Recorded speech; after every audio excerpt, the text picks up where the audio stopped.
The Art of Worldly Wisdom. Chapter 6.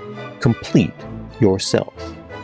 Men and women are not born at their best. Continually develop yourself, working every day until your personality is full, your calling achieved, your being at its zenith, your every gift and every faculty perfected. You will recognize this in the improvement of your taste, in the clarity of your thinking, in the maturity of your judgment, in the mastery of your will. Some never arrive at completion, forever lacking some part. Others are late in coming into themselves.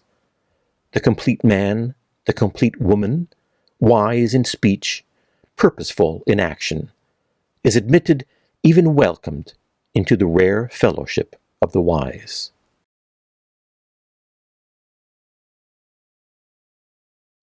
I've always had this impression when I see people I admire that they were somehow born that way, that it's a natural talent. The way John Wayne walked, his swagger, it was such a sexy swagger, and his drawl, it was so manly, and I thought, wow, that's just who he is. He's he's manlier than I am. Or the way other actors will speak, their diction, just the way they talk, the way they put their sentences together, brilliant. Or Barack Obama, he was so statesmanly and elegant.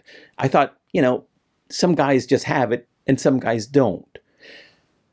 But now I know that almost certainly 99% of these guys, and women also, the way women hold themselves, it's practiced. They practice in front of the mirror. They take time as kids in the closed room, and they stand in front of the mirror and they learn how to talk. They learn how to speak. They learn how to walk. They learn how to stand. They learn how to hold their hips, how to hold their heads. They learn what part of the face it looks better than the other part. They learn how to smile. They learn how to frown.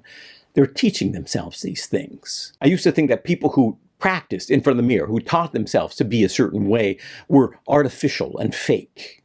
But that's like saying the natural me, the natural you, is bad and mediocre. Why is it good to be someone you don't want to be? If it's so important to be the natural you, the real you, then why don't you go around picking your nose in public? If it's okay to correct bad habits, then isn't it also a good thing to create better habits that you don't have yet? The same thing goes for self-improvement books, like Dale Carnegie, or Napoleon Hill. Intellectuals like to make fun of them because they seem so artificial and silly, and intellectuals have this feeling as if you aren't a great person because of who you are, then everything else is not worth doing. But it's not true. It's nonsense. You should do anything you can to improve yourself. And these books are usually helpful. In fact, one of the greatest presidents of all time, U.S. presidents of all time, George Washington, did exactly that long before Dale Carnegie came around. He carried around a book with him